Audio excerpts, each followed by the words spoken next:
Hi, y'all. Welcome back to the Hot Wheels Mama's Fam Talk Show.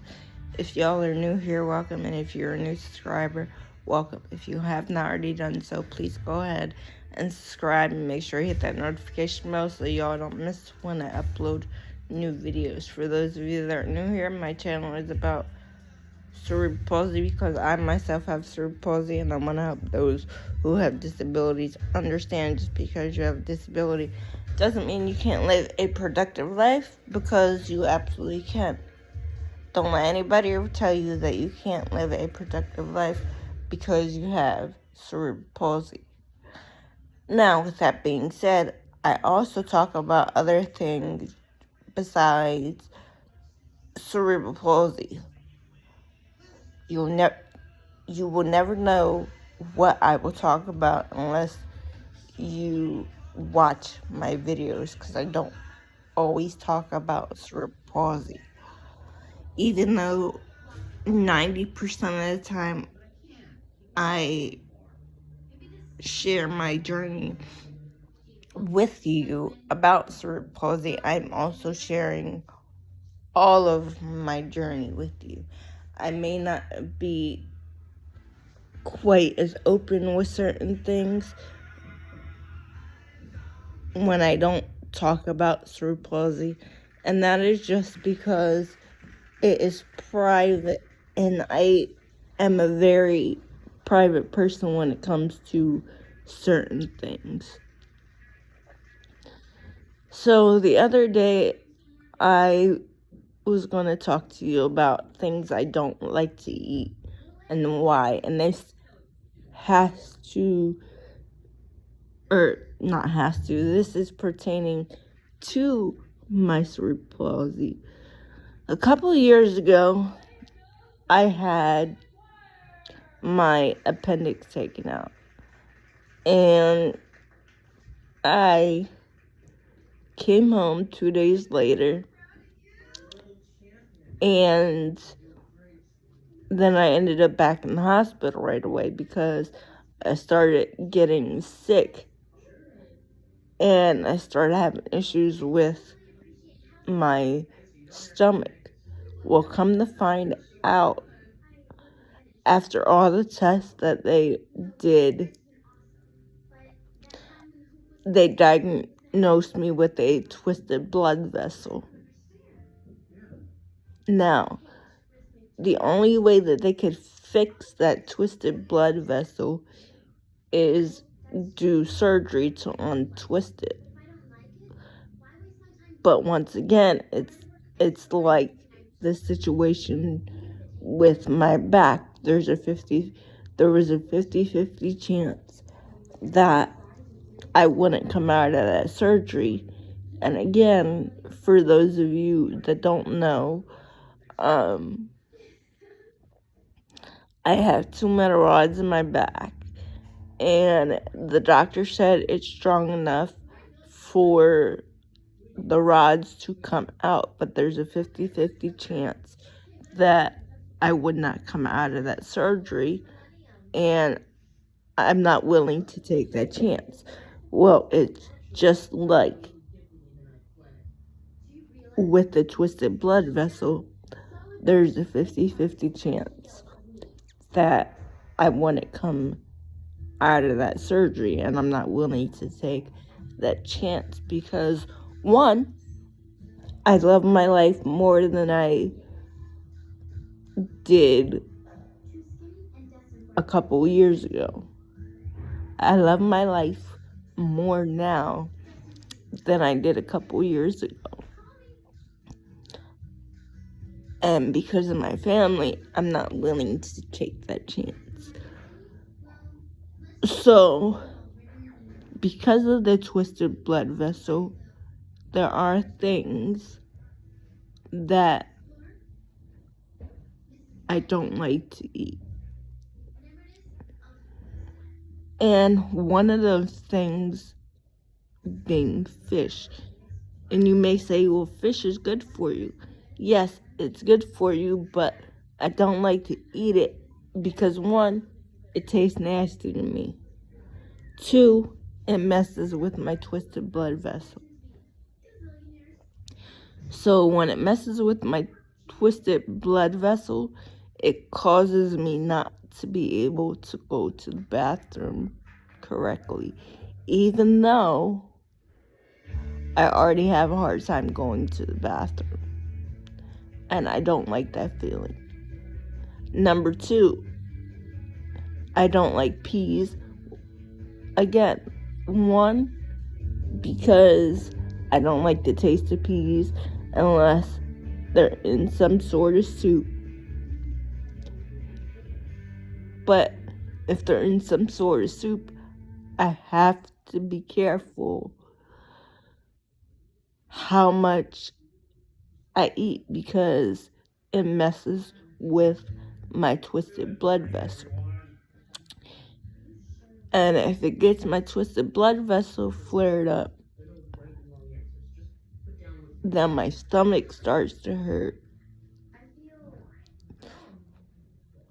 And it throws everything out of whack, and then I'm not feeling good. 3, I don't like eating some seafood because it messes with my twisted blood vessel. I love to eat carrots, but I can't eat carrots because I'm allergic to them. So I just try to stay away from all that. And I just struggle with types of food that I can't eat because it messes with my twisted blood vessel. And I just hate when I can't eat certain things because I either don't like them or I can't eat certain foods because it messes with my twisted blood vessel. Even though I'm not on a diet, I still cannot eat those certain things. And another thing I don't like to eat,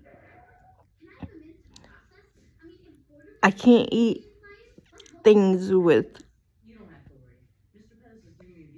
a lot of salt in it because it messes with my twisted blood vessel. I'm just one of those people where I either diagnose myself or my husband does it for me. Like, you guys have no idea how much my doctor doesn't know because I diagnose myself. And the reason why my doctor doesn't know is because then he'll want to put me on this medication or that medication. And sometimes, y'all, it does mess with my stomach. So I rather just diagnose myself and do my own thing and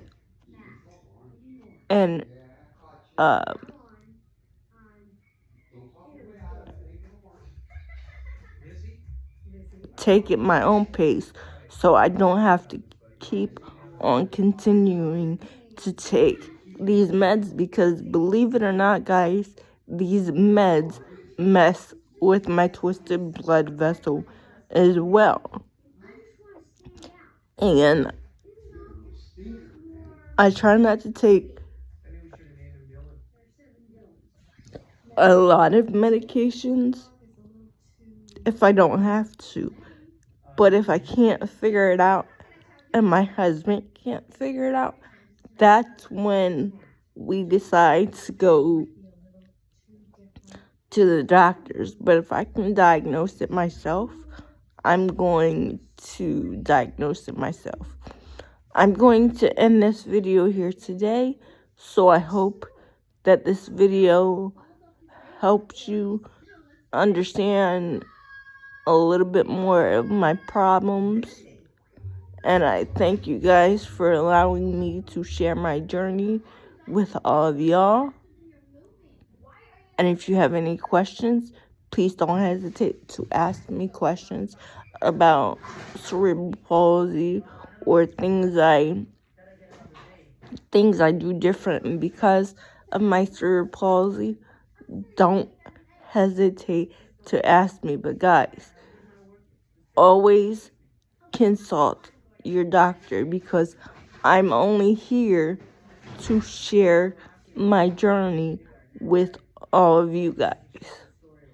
That's all I'm here to do. Now, if you have some of the similar symptoms that I do, always consult your doctor. Don't take my diagnose and diagnose yourself. Always consult your doctor first. And I want to thank each and every one of you for allowing me to share my journey with all of you. And keep sharing my videos.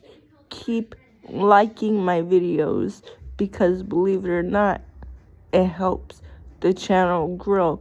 And you never know who might need to hear my journey. And with that being said, I'm going to say this. Never say you can't. Always say you can. And never give up. And from my daughter to you, try your best each and every day. Bye, guys, and I will see you tomorrow.